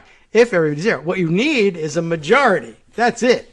There's no rule about how many have to be duly chosen and sworn. It's present and voting. So you're saying that because they left, you could have changed the rules where they were gone. Yes. And now that's one of those things that's not done in the Senate, but so is filibustering the January 6th commission, if you ask me. And they could have done this. It could have been reversed later on. Right. But it would have made a great point and would have meant that in the future, when there's a cloture vote coming, yes, you all have to stick around and cast your vote on this thing, or I might do this. I would start threatening to appeal the ruling of the chair every time one of these things happens. The downside, of course, is pissing off Manchin and Sinema and making Chuck Schumer look like a Marjorie Taylor Greene, insisting that you so they'll beg you not to do it. So it's risky. Yeah, they'll beg you not to do it, but you don't even have to do it. In order, just say, look, I'm doing it just so that people stick around. Yeah. And what's wrong with that? So, I don't know. Well, we're going to take a 2-minute break. If you've got more, you're certainly welcome to stay. Just otherwise, a tiny bit more. Okay. Hi, it's me, David Waldman, your host for Kagro in the Morning. I have good news to report. Many more listeners like you are making critical contributions that keep our show on the air. Makes good sense, of course, and patreon.com, Patreon.com, makes it simple. Now you can make easy, secure, recurring monthly contributions to support our show. Patreon.com/KagroX gets you straight to our donation page. Maybe you'd like to thank us for helping keep you sane during the Trump era. Maybe you're looking forward to in-depth explanations of what's going on in the Biden administration. Whatever it is that keeps you listening, we need your help to keep bringing it to you. And hey, if you happen to prefer using PayPal or even the Square Cash app, we're up and running with those options too. Thanks again, everyone, for all of your support. We literally could not do this without you. Welcome back now to the Kagro in the Morning Show here on Edwards Radio. Greg Dworkin still with us for just a moment. A few fine points he wanted to put on his presentation for today. What's still on your mind? I was struck by some of the reaction from Republicans about the January 6th commission, which I thought were pretty telling. You know, one of the interesting things is that the old-style Republicans, like Pat Toomey, for example, who didn't vote for it but said he would have. He could have stayed silent, so he didn't use not being there as a way to cloak what his intentions were, at least directly. Rob Portman voted for it. Romney, some of the old-style folks that you'd expect to vote for it, voted for it.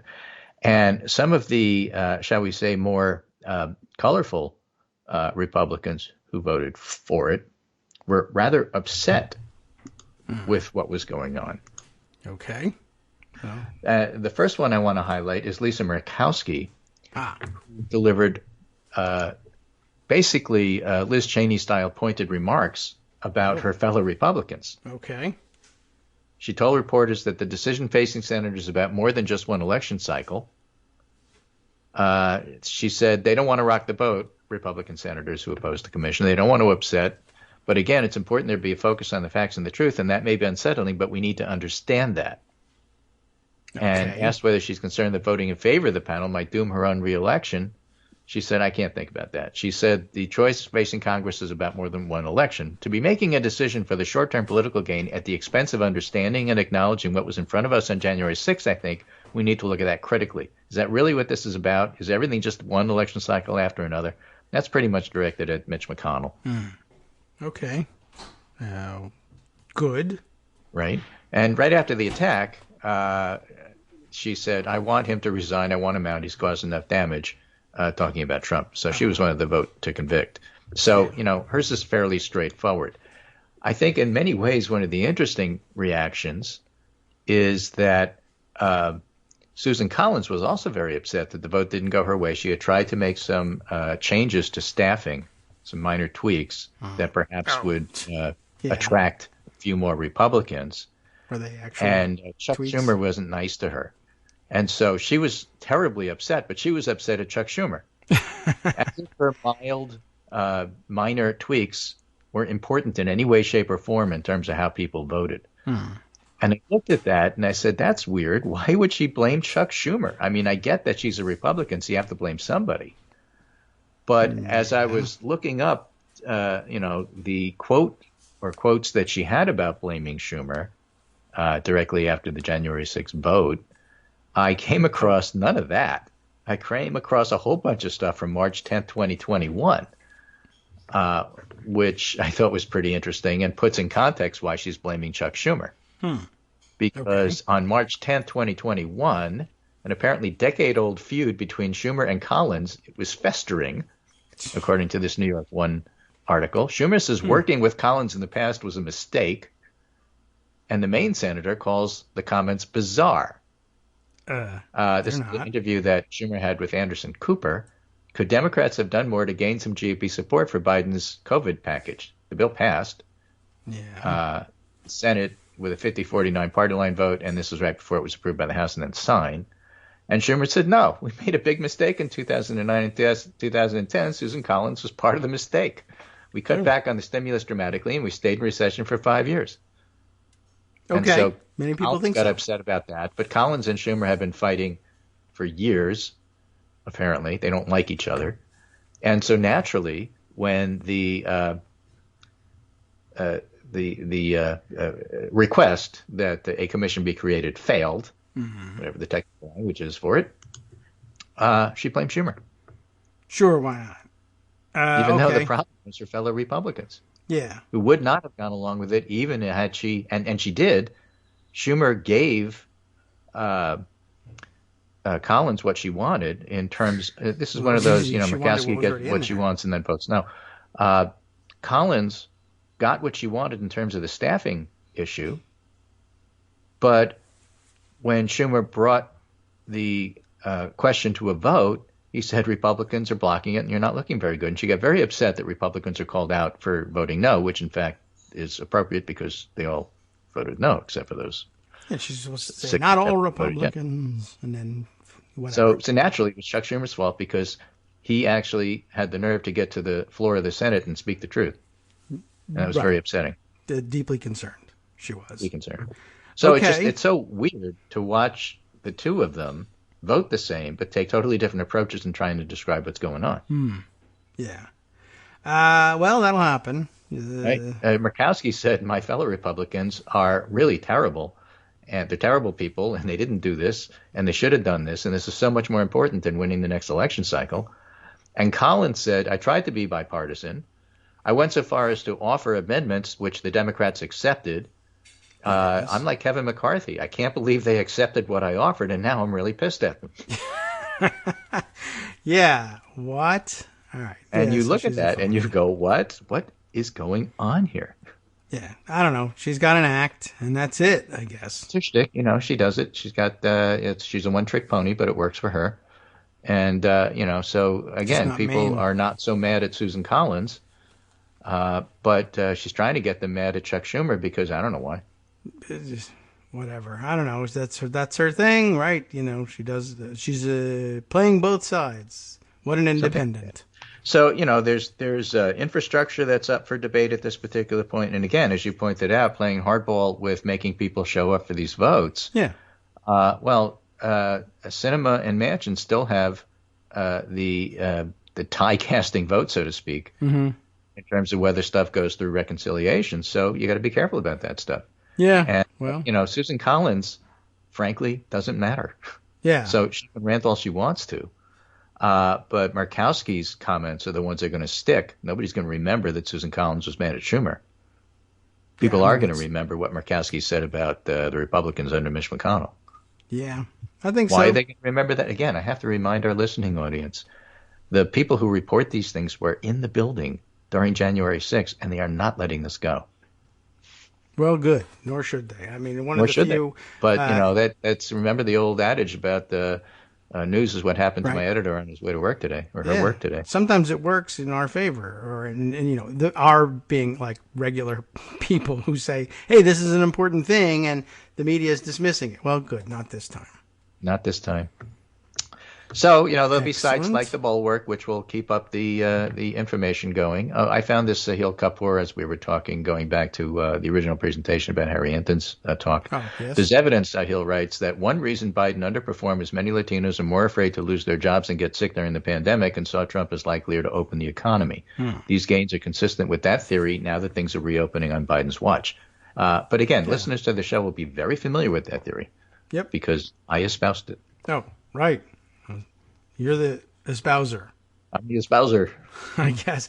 All right. Yeah. Well, no, that does make sense, and it is consistent with the same idea. Look, I was for opening the economy, hopefully safely, but if necessary, unsafely. But now that I have the option to open it safely, and it's opening, and it's safe, yeah. I love the guy that's doing it. Yeah, so a lot of that. At least there's Here's one Dan group Baltz of voters flipping back and forth between these topics. The Senate vote on the bipartisan January 6th commission showed Trump's power and a government under duress. Many Republican elected officials, and it's good to cite Dan Baltz because, he is about as conventional wisdom as it gets. Many Republican elected officials want Trump to go away. They want him in their rearview mirrors. They want the upcoming midterms to be fought in an atmosphere free of the former president and focused on Biden. No. That's why Liz Cheney has been such an irritant to GOP leaders, because she refuses to turn away from what Trump's actions produced on January 6th and she fears could provoke again. Her colleagues are afraid to be more affirmative and aggressive in challenging the former president. They fear Trump. They fear his followers, who now dominate the GOP rank and file, something which we don't say enough of. And so they voted on Friday to protect the former president by obstructing the commission, hoping that would protect themselves next year. The vote again showed the hold that Trump has on his party. So that's Dan Baltz writing in the Washington Post, which I have in the Pundit Roundup. And to that point, there's something that Will Stansel wrote on Twitter. Yes, I believe that I thought was very notable, and I want to go over that. It's a mini tweet storm, not that long. Yeah, one of the things I had too. So let's have you do it. Okay. One thing you see a lot on here is people pointing out the contradictions in the putative views of Trump's GOP. COVID's a Chinese plot, but also a hoax. The insurrection was Antifa, but also a tour of patriots. Yes. And what people need to understand is that these contradictions aren't a symptom of Trumpism. They point to its core, the emotional, psychological appeal to millions of Americans, I think he meant. The ability to sustain these contradictions is why Trump was elected and how this movement exists. Because ultimately what Trump offers, what fascism offers, is a philosophy of total emotional and psychological indulgence. Believe whatever makes you feel best. Live your politics the way you want to live your politics. You don't want to take credit for the insurrection, but want to claim it's dead as your martyrs? How could you have martyrs if there wasn't an insurrection? Well, go ahead. Just say it. Yeah. The Capitol was attacked by Antifa, but Ashley Babbitt was a hero. Okay. Hate China, but annoyed by the scolding liberals and their masks. Call the coronavirus a democratic hoax, but also a deadly foreign bioweapon. And what a weapon. Right. Voters aren't drawn to Trump's politics because of his specific policy view or ideology. They're drawn to him because those politics say, think whatever's easiest, indulge your laziest ideas, your basest prejudices. There are no rules, except one. You have to support Trump. Yeah. You cannot abandon the leader. Support for the leader absolves you of the burden of rationality and the sin of inconsistency. Prove your faith.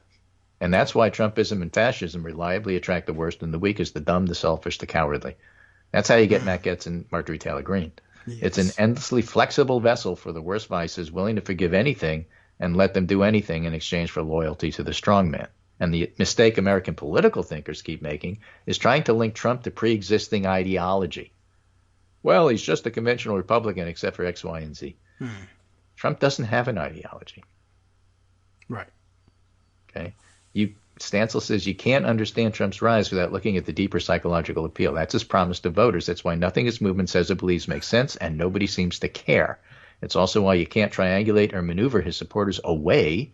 They don't really want any of what we're offering anyway. They want the freedom to do and think whatever they feel at the moment, something no liberal of any description could ever promise them. So you're not going to win over those voters ever. We know that. That's why you have to outvote them, but you can't spend your time attracting them. The argument we always have is how many of them, what's the percentage of the Republican Party who's like that? Yes. Okay. And we're talking about the general population. We're talking about anywhere between 16 and 23%. Why did they pick 23? Because that's the group that didn't want Nixon to resign when he resigned. There's always going to be some core group. It's in the range of what George Wallace got when he ran, 11%. Oh, yeah. So somewhere there between 11 and 23%, depending upon the issue and what's going on, 11% in good times and 23% in bad times, they're going to go with fascism. That's always a undercurrent here in the U.S. The upsetting and worrying thing is when it turns out that it's more than that.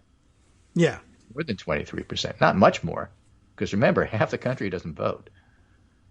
Right, that's true. So, you get it up to 26%, you can win elections. Yeah, it's possible, and especially if people continue to not vote and just say, electoral well, college, hey, things advantages, suck. so on and so forth. So it's a large enough group to be worried about and very concerned about. But at the same time, it's not that large a group when you're looking at the overall country. So, the thing is to motivate everybody else. Yeah. And the things that motivate you to be lazy and hateful are powerful motivators. So you got to come up with stuff on the other side to motivate your voters if you really want to outvote them. Yes. And those are, I don't know if there is anything quite as powerful. Obama did that in 2008 because he was unique and it seemed like a great experience. And besides, there was the Great Recession and he had, some hope to get out of it. So that was motivating. It's difficult to duplicate, and it's especially difficult to duplicate with low propensity voters, although people did, because the turnout this past time was actually pretty decent, so decent it's starting to worry Republicans, and so they're doing Texas-style stuff. Mm-hmm. Yes. That's the only way they can increase their odds of winning with that small group of people. But it is incredibly powerful, and it occurs to me now, I guess we've described it. It's what we call gimmitarianism. Yep. It's what you call your term. Very good. Do whatever you want. I mean, hold whatever positions you want. If they change tomorrow, if they change in 5 minutes, if they change in this sentence, it's okay. Don't worry about it. What's the difference? Some egghead is going to tell you don't make sense? Who cares? So here's a piece I just came across in that regard from Indie Week called The Elephants in the Room, How the GOP Lost Its Way by Howell Crowther. Okay. Indie Week. And he talks about it was Indie Week. One particular analysis by David Brooks and others who have looked at this. So David Brooks asks us, why did the Democratic candidates pretend to be smarter than they really are while the Republicans pretend to be dumber? Oh, are they? Is this all pretend? I don't know. Okay. This was to answer Brooks as if he didn't know is condescending. So we assume his question is rhetorical, but the media have become a bubble where the people inside don't always grasp what's obvious to everybody outside. What Brooks probably knows, he will never write. Democrats pretend to be as smart as they can because they think many of their target voters are intelligent and discriminating. And Republicans pretend to be as dumb as they can because they think most of their base is even dumber. Wow. All right. This humorously sorry spate of the party, the wages of 4 decades of cynical success, was pulled in focus by a Times headline from the Republican primary camps in New Hampshire. Candidates spar over who's a real Republican. Right? And they can spar, says this author, until Jesse Helms endorses Barack Obama, but the real Republican will never emerge from this pack or any other.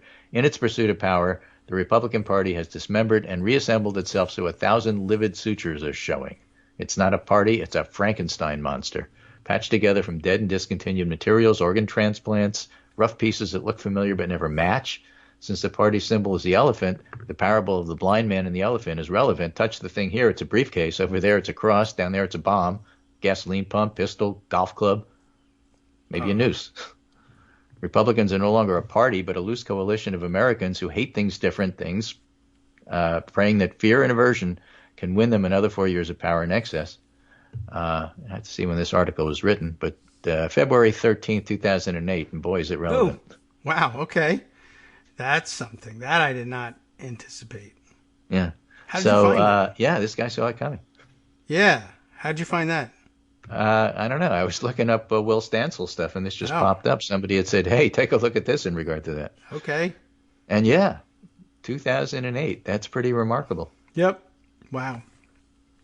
Okay. Scary. And nothing in it is wrong. No. Including his observation about David Brooks. That seems to be right, too. Very odd. So, pretty good. So this was 15 years ago.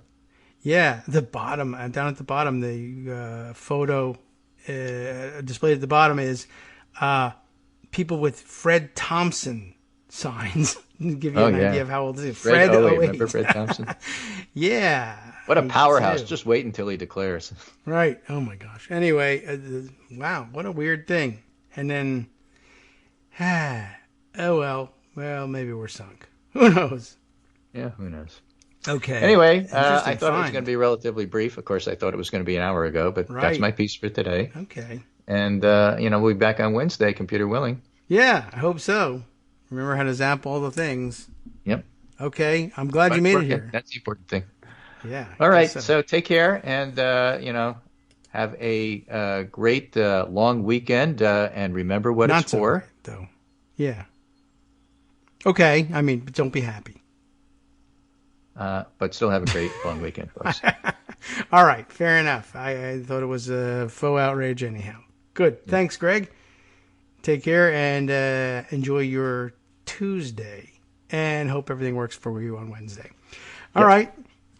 Very good. And I don't know. Now we're stuck. Now we have nothing left to use up all the good stuff. We did at least get to one of the threads. I had that Will Stansel thing parked as well, so that made a good transition. We covered some of that, even though I ended up getting stuck in that story about vaccine tourism. But we made the point that was necessary in that one to raise questions about what does it mean for Florida to say they have vaccinated X amount of people if it turns out that they are a major hub for vaccine tourism, which again, I don't necessarily think is all that bad, though there are very troubling aspects to it, no doubt, and not the preferred way of giving out the vaccine either domestically or internationally, but the idea that Florida gives out so many of these shots, although they point out that there are other destinations for this, including the mention of Las Vegas. And here in this next paragraph, if we picked up where we left off, it says that local officials in New York and Alaska actively encourage vaccination tourism. I guess it makes a little, well, New York is a destination you'd probably maybe go to anyway for various other reasons. Alaska, great tourism spot, although I wonder what kind of tourism trade they do among Latin and South Americans. It's a long haul, but hey, I guess if you're going up to get a shot anyway, it's a great lure, I think, quite honestly. It's not a bad idea. Just, I guess I'll categorize it with the COVID vaccination lotteries, like whatever it takes to get people vaccinated, I suppose. And if they're determined, the wealthy Central and South Americans are determined to use their wealth and privilege to come here and get a shot, well, I guess wring a couple extra tourism dollars out of them as well along the way, and why not? But yeah, it leaves real questions if a significant portion, and I think it's probably more significant portion in Florida than New York or Las Vegas or Alaska, that have been injected into vaccine tourists, then it raises questions. What does it mean when Florida says we have vaccinated X million people? If it's not necessarily the case that they have vaccinated that percentage of Florida residents. I guess that explains a high vaccination rate and a high circulation rate of the virus, alongside, of course, things like doing away with mask mandates early. Also, Ron DeSantis over the weekend making a show of his, he has signed legislation banning localities from reimposing any additional mask mandates or requirements. Likewise, he has now threatened, I don't know whether he has legislation in pocket or an executive order in mind, threatening the cruise industry, which has been saying we will require passengers to show proof of vaccination before boarding, which makes sense because, well, in some sense, right? As somebody on Twitter said, whoever heard of people getting sick en masse on a cruise ship, right? That never happens. I mean, that's where this whole thing started for Americans anyway. But the cruise industry, in an attempt to reopen, I assume they were devastated during the pandemic, but in an attempt to lure people back on, are going to try and make it safe for them and say, well, you can only get on the cruise ship if you've been vaccinated, therefore it should be a relatively safe place to be. But because Ron DeSantis has hitched his wagon to the Trump mobile, if you will, he says, well, you know, we still stand by the assertion, and it doesn't make any difference whether it's logical or not, that this whole thing is either a hoax or a bioweapon, or people who aren't vaccinated are going to be treated like second-class citizens, like Marjorie Taylor Greene says, or whatever. And so he says, the state of Florida will fine cruise lines $5,000 every time they demand vaccine proof from one of their passengers. And of course, plenty of people, big industry in Florida going cruising, particularly in the Caribbean, from Florida ports. And they may have the cruise ships over a barrel, and it would be a major undertaking to shift their boarding of passengers to somewhere else if DeSantis actually has the power to do this. And it may be the case that DeSantis threatens to impose these fines, or maybe even does impose these fines, and I don't know whether they get paid, but they get appealed at some point. And it may be the case that the cruise lines eventually win. But I guess just another one of those things where you say, what happened to these Republicans? It used to be the case, if Democrats ever did anything that threatened the cruise industry in Washington, it would be a huge attack point. But again, Will Stansel reminds us, there's no point in trying to hang them out to dry for their hypocrisy. It doesn't register with them. And their ideology isn't about being logical or consistent. It's about the opposite. I want to believe that this is standing up for America, that this doesn't hurt things, and if it does, it's still Democrats' fault, and that doesn't make any sense, and I don't care. Screw you all, I'm owning the libs by destroying the cruise industry. But that doesn't destroy, that doesn't own libs. It's a very conservative, it doesn't matter, I don't care. But it shoots yourself in the foot. It undermines your own base of political power. No, it doesn't. Who cares, even if it does? All right, there's really not very many ways of dealing with that. But anyway, the takeaway I was most interested in from the vaccine tourism one was the question my wife had. How well is Florida doing if they can't tell who they put those shots into? And does it make any sense to say that Florida is X% vaccinated when it may very well be the case that they're not, and not even nearly that vaccinated, if vaccine tourism has been a major force there? All right, let's see. Other things that I wanted to share with everybody. I'm going to thumb through the pocket archives here. Actually, we're so close to the end of the show that we're not going to be able to get through most of these things anyway, but plenty of fodder for the rest of the week. Maybe one last thing we'll throw in there just to illustrate the point, I guess, that Will Stansel was making. A very true, very solidly built tweet here from Qasim Rashid, who has got a very big following on Twitter and is a blue checkmark kind of person as a result, perhaps, pointing out, with the same surprise the rest of us have. Trump, the Memorial Day flap over the Kamala Harris tweet, for instance, doesn't have to make any sense, right? Trump has been horrible on Twitter and elsewhere about the exact same issue and is never called out on it, right? Trump saying, I got 5 deferments because of my rich dad, didn't go to Vietnam. Republicans shrug. It's even got the old shrug emoji thing, right? Trump, escaping STDs was my Vietnam. Big shrug. Mocking Gold Star parents. Shrug. Fallen soldiers are suckers and losers. Shrug. And Vice President Harris saying, have a good weekend. Republicans saying, this is outrageous. Does it make any sense? No, it doesn't. But that's actually part of the attraction for the Trumpiest Republicans. It doesn't make any sense, and it drives liberals up the wall that it doesn't make any sense. And so therefore it's even more exciting to simply say, to hell with it. It doesn't matter to us that it doesn't make any sense. Trump, Trump, Trump. And that's all that we care about. And to the extent that it makes no sense and makes you angry, good. All right. Plenty to catch up on. Still left for the rest of the week. We'll want to talk a little bit about what's going on down in Texas and just how egregious that bill is. A lot of people observing over the weekend some of the worst examples of what's in that bill, including, let's see, there were all sorts of provisions in there, including the ability for Texas election judges to overturn the results of elections without actually ever bothering to canvass the ballots and figure out what was the actual intention of the voters. Just things kind of look like fraud, so that'll be enough for us to overturn things.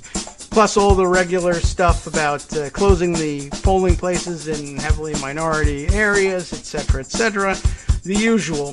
But Texas Democrats in the state legislature staging one of those walkouts in order to block things, but as Greg mentioned, it sounds like the governor intends to call a special session and bring the thing back, but at least the secrecy is blown up. That's the good news about these things. We'll concentrate on that and much more tomorrow. If she can remember that it's Tuesday and not Monday, we'll hear from Joan McCarter, and we'll catch up with her on all the exciting developments and talk a little bit about that weird filibuster move we might be able to pull one day. From netrootsradio.com. You have been listening to Kagro in the Morning with David Waldman. All right, Justice Putnam is up next with West Coast Cookbook and Speakeasy. He's got a collection of stories from around the country and around the world from over the weekend as well, including Transportation Secretary Pete Buttigieg now having to speak out publicly to urge travelers to respect mask mandates and stop, please, beating the crap out of crew members. Won't you please? That's next.